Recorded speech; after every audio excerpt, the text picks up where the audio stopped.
Welcome back to BadgerBlitz TV, your Rivals.com destination for all things Wisconsin athletics. Once again, I'm Matt Perkins, joined, like I am every week, by my good friend Clint Cosgrove, Rivals.com national analyst. Clint, what do we always say? Let's go, Perko! Best time of the week. To be awesome. It is the best time of the week. It is time to be awesome. As always, we've got awesome questions from our friends in the den. The first question, Clint, from Wheeler. He wants to know, can you make any free throws? And if you have any eligibility left because the basketball team is struggling. Can you make a free throw? I'm a terrible free throw shooter, personally. I'm going to be completely honest. I was good at a lot of sports, and basketball was not one. I was a little more Bill Laimbeer. I could rebound, but I can't dribble. I can't shoot. I could shoot threes. I was good at raining threes, but no, I cannot. My shoulders are so bad. I've had so many shoulder surgeries that I literally cannot feel where they are. It also affects my golf game. So sorry, I'm not going to be help on that, but I wish them the best on their free throw shooting moving forward. I think it got a little bit better against Penn State after the question was asked. Okay, next question from Badgerman 1960. We talked a little bit about sort of body types and positions last week, which was when we talked. This week, though, Badgerman wants to know, is there any difference in, because they're both three-man fronts, are there any difference in body, like specific like traits or body types you look for in the three-man on the defensive line when it comes to moving from the 3-3-5 to a 3-4, or other way around, 3-4 to a 3-3-5? Yeah, I mean, it's not totally different. Like the good thing is those guys are kind of interchangeable, but the responsibilities are a little different. So you're going to go from guys who, have four pure linebackers behind them to make plays where they don't have to just worry about taking on double teams and stuff like that, like they will in the 3-3-5. They need to occupy blockers and create disruption up front. So maybe I would say it doesn't change too much, to be honest. The responsibilities change a little bit, just as far as especially your inside guys. You cannot let offensive linemen get to the second level when you're in a 3-3. When you have that 3-4 and you can do different variations, and let linebackers run free because you got that extra guy. Now in the 3-3-5, you're still trying to get that seven-man box. You're just doing it differently, and there's different ways to get to it. You're not going to do that all the time. So I would say overall, you're still looking for the same type of defensive lineman, but you need guys who are strong up front, who can move the line of scrimmage, especially in the 3-3-5, and guys who aren't afraid to, take on double teams, take on blockers, and not let guys get to the second level. But overall, I would say the defensive line will look similar. You're going to look for obviously defensive ends that are extremely disruptive, because one of the issues with the 3-3-5, which is also a strength of the 3-3-5, is creating a pass rush. The strength is you can bring guys from multiple levels, from multiple places, and it confuses the offensive line.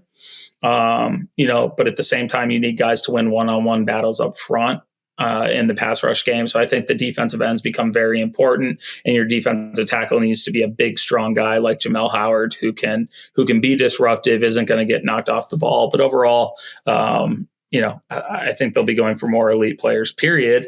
But the personnel I would say, changes less on the defensive line and more at the second and third level than anywhere else.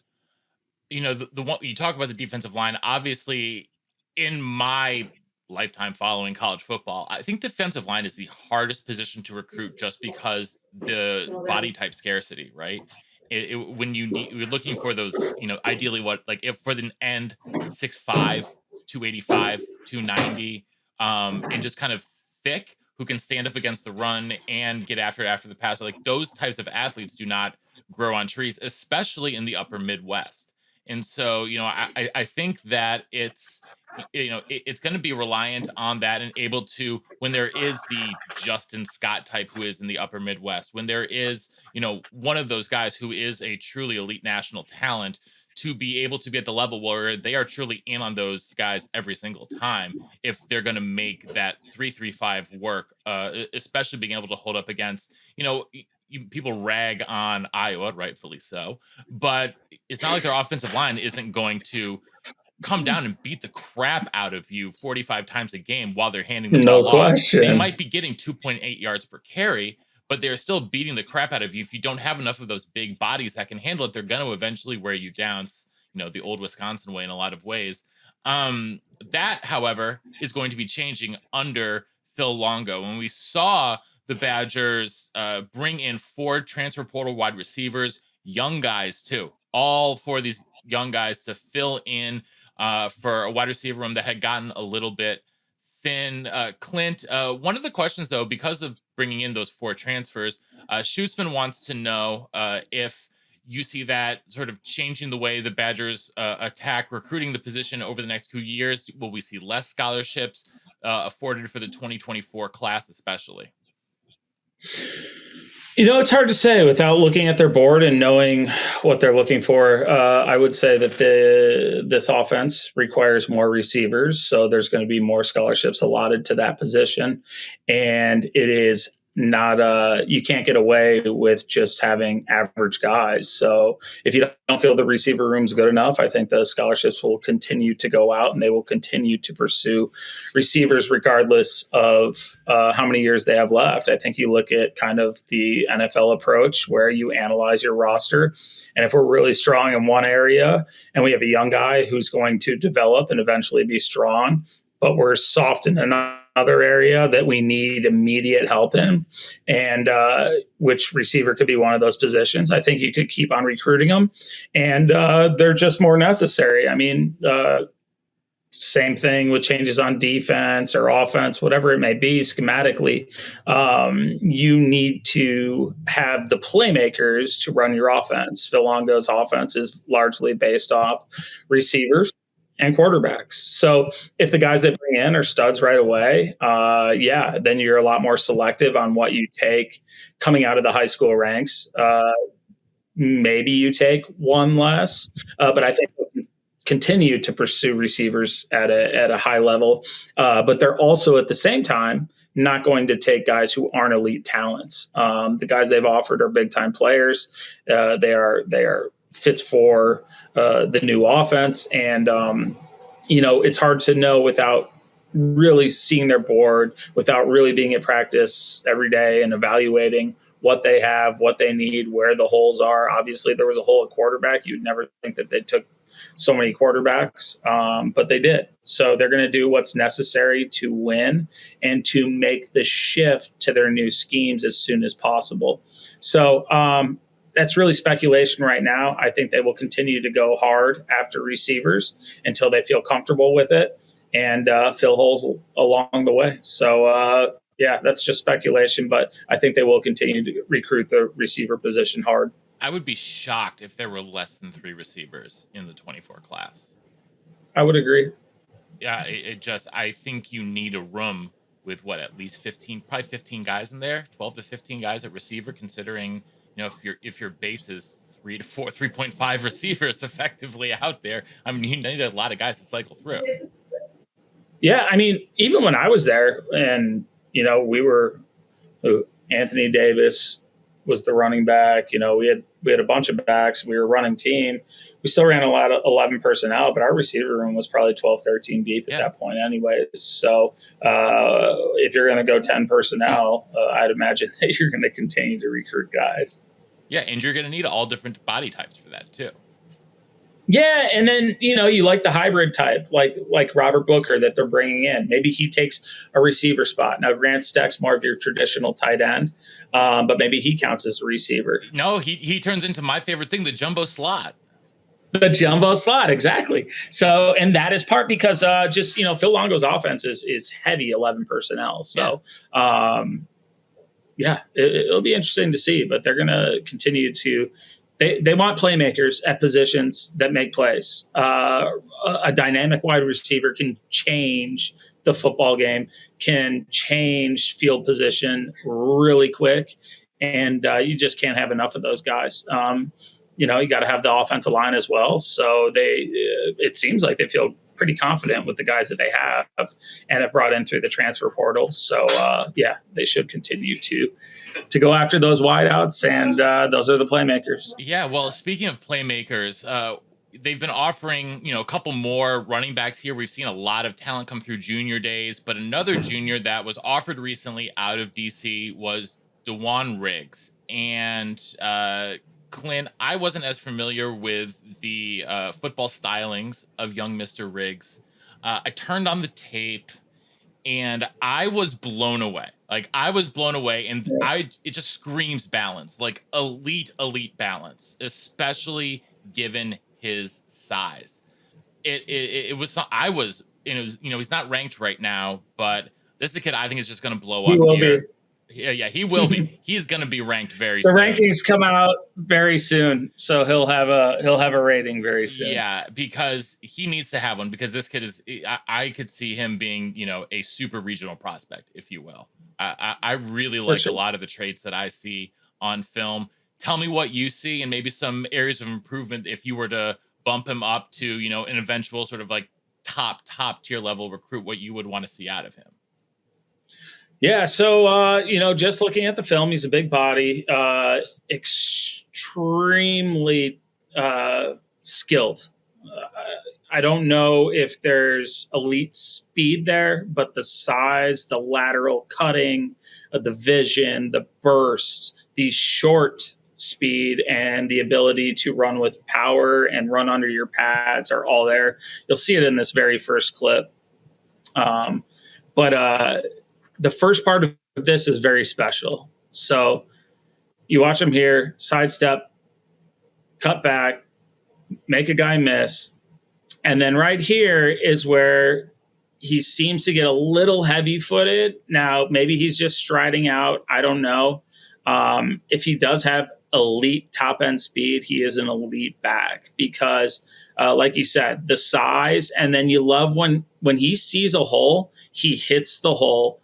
When he sees defenders, he knows how to avoid them.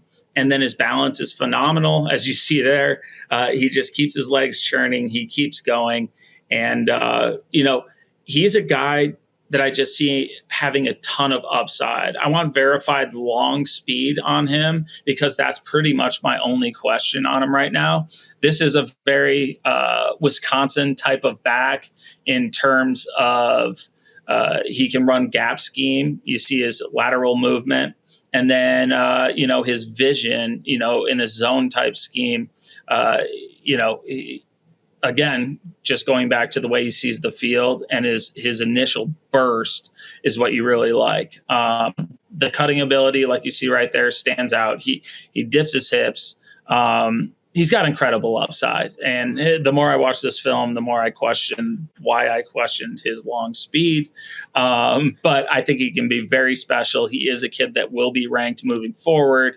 He looks like he has long speed there, but you do see guys catch him every now and then. So that would be my only question. The good thing is he finds ways to continue to get yards, whether it be after contact, whether it be in traffic. You see him split out here for a big, traditional back. He has a very versatile skill set. And we don't know what this new Wisconsin offense is going to look like, but this type of back is really good in any type of scheme, and I think he can be a big-time player.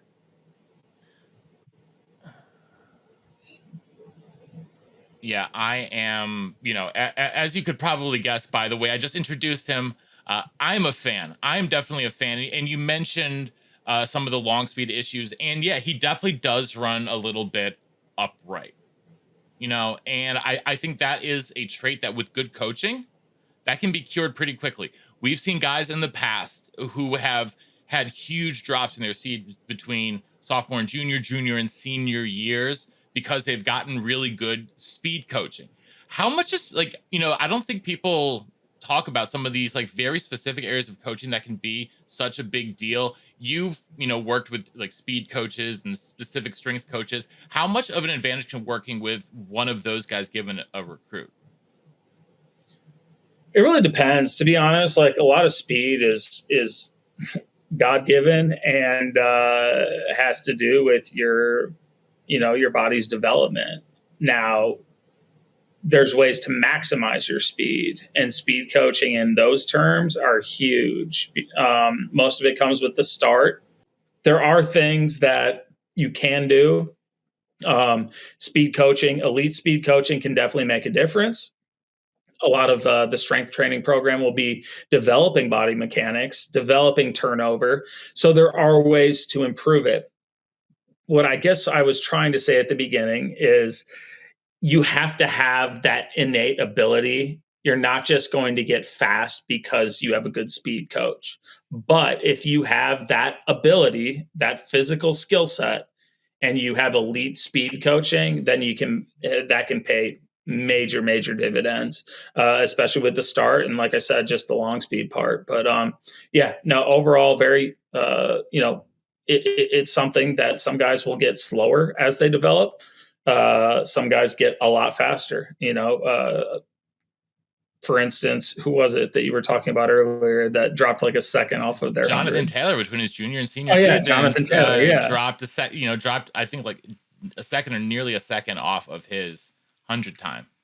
And yeah, so when you're dropping a second, you saw he was running completely upright as a junior. Like, in his film, he just popped straight up, and he was still running past most guys. Oh, no question. But then you saw sometime in his junior year, he learned how to run correctly, and like everything changed. Everything changed from that moment. Like, a full second drop is, you're gifted. Mm-hmm. Maybe 0.3 of that, 0.4 of that can come down to speed coaching and stuff like that. Mm-hmm. So guys do get faster, but there is a maximum speed for certain players. Mm-hmm. But there's also an unlimited ceiling for others. So, there's plenty to like about the Riggs kid. And, should he drop a second? I mean, we're looking at a high 4-star, potential 5-star type kid. So, because very intrigued to watch I think that balance is just incredible when I watch it. I just see a kid who can stop on a dime and then re-accelerate to at least whatever that top speed of his is very quickly. Yes. And so, I love his burst. Yeah. I love it. I love the burst. I love the balance. Those are more important than long speed in a running back anyways, especially a guy who's going to be running in the Big Ten. But, when you're looking at the difference between the very good backs and that elite guy, it comes down to the Michael Bennett speed versus, the average person speed. If Michael Bennett wasn't a 10 flat 100 guy, he wouldn't have been a first round draft pick. But that was his elite difference between every other running back. So this kid's elite in so many areas. But in order to be that, that 5-star type, or maybe if it's your first round draft pick, you got to have it all, like Jonathan Taylor did. And he still has time to develop to be this talented as he is, with another year plus before he gets to a college program, says a lot. Absolutely. Yeah. I'm like I said, I'm a bit of a fanboy already. So we'll see how it happens. We'll see how his recruitment plays out. Who knows what is going to be next for him. I was actually thinking about this while we were just talking here, Clint. What's your favorite position to watch tape of and evaluate? Is it DBs? I know you love DBs. It is defensive back, without question. Why? There's so many nuances to the position, and I think a good evaluation of the position can make a huge difference, because there's guys with a lot of offers. If you understand how hips work and just the overall body mechanics that I talk about, you can find kids that maybe aren't even rated high at all that are future first rounders just because of that. I think of like a guy like Jeremy Chin, who ended up at Southern Illinois, and I just remember watching him. Bunting too, the kid who went to Central Michigan. Like, those are guys that I had big Power 5 grades on. They're starting in the NFL, and it was based off upside and body mechanics. And I just think the evaluation at the defensive back position is so important. Now I'm big on, like a typical coach, I'm big on length and height and all of that. But I think there are elite players that get overlooked because of their lack of that. Now I'm going to side with the height and length and the kid who has the complete skill set every day of the week. But I think it's the one position, that and offensive line, probably. I love evaluating offensive linemen and defensive linemen, where if you can find a gem if you know what you're doing, and they can be a potential difference maker. Wide receivers hard because there's so many good ones out there, and it really comes down to what's your preferred skill set. Are you looking for somebody to, complete somebody else's skill set and those sort of things? But just the nuances of the defensive back position, it's mental, it's physical, it's what your body is, it's your flexibility. I mean, there's so many things. I love evaluating pretty much every position minus quarterback, to be honest. Well, so that was obviously going to be my follow-up question, is what's your least favorite to evaluate as quarterback? And that's just because why? Well, you'll talk to 10 different coaches who you respect, and you get 10 different opinions on the same exact quarterback.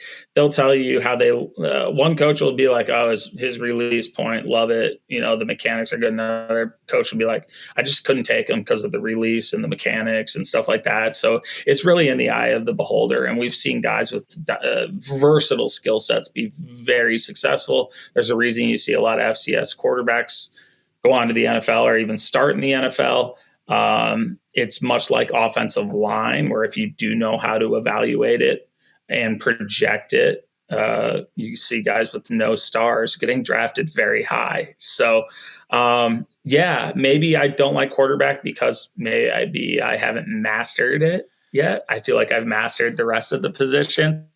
I just think it is so up to the eye of the beholder. And there is so much that goes into the success of a quarterback that's outside of only their ability. Like, I still think Graham Mertz has every tool to be a big time quarterback, so like it's a hard position.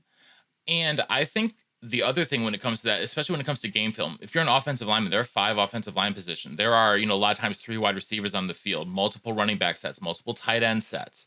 There's only one quarterback on the field at a time, giving, and you have to give a guy X number of snaps to really even be able to see if he is good enough. And that might be half a season, 3/4 of a season, to see if he really is that dude for that position. But then you've lost being able to A/B test, if you will, against the number 2 person, the number 3 person, etc., which makes it such even more of a crapshoot because you don't get a chance to throw as many guys into the fire as you might want to. Yeah, and some guys are just gamers. I hate to say it because you want a guy who can practice and game, but some guys just, when the lights turn on, everything goes silent. Down at the All-American Bowl, Dante Moore was very average in practice all week. He was saying, like, the game comes on, this dude is like a certified pro. So like that's the hard thing too. I remember the first time Matt Shabert went in, we're like, Shabes is going in. And then he goes and balls out, and it's like he's just a flat out gamer. So like a lot of guys who are gamers never get that chance because you have to show it every day in practice. But a lot of your success as a quarterback is determined by those around you. The greatest quarterbacks make everybody better around them, and they perform when they need to. So yeah, it's a hard position to evaluate. There's a reason that the NFL gets another sometimes 8 years on us at Rivals and still misses. And they spend a lot of money to do so. But I think that's the hardest position to evaluate, and it's the one that I least like evaluating as well. And yet it's the one that also gets the most clicks, unfortunately. So it has to be part of the territory. So because everyone wants to talk about quarterbacks because everyone's got an opinion, and that's kind of the beautiful thing about about evaluating quarterbacks. It's the yin and the yang of it at the same time. It really is. And that's the reason so many people like talking about it, is because a lot of people have supposed we're going to be big time quarterbacks that don't turn out well. And goes back, it's hard to evaluate. There's just so many variables when it comes to the position. Absolutely. Well, one place where there's no variables, That's here because it's Clint and it's me and it's every week. And we're not going anywhere, hopefully, unless they start dragging us away. So we'll be back here next week with more of the same. For Clint Cosgrove, I'm Matt Perkins. He's at rivals_Clint. I'm at _Perko_. And we until next time, we will see you in the den. In the den.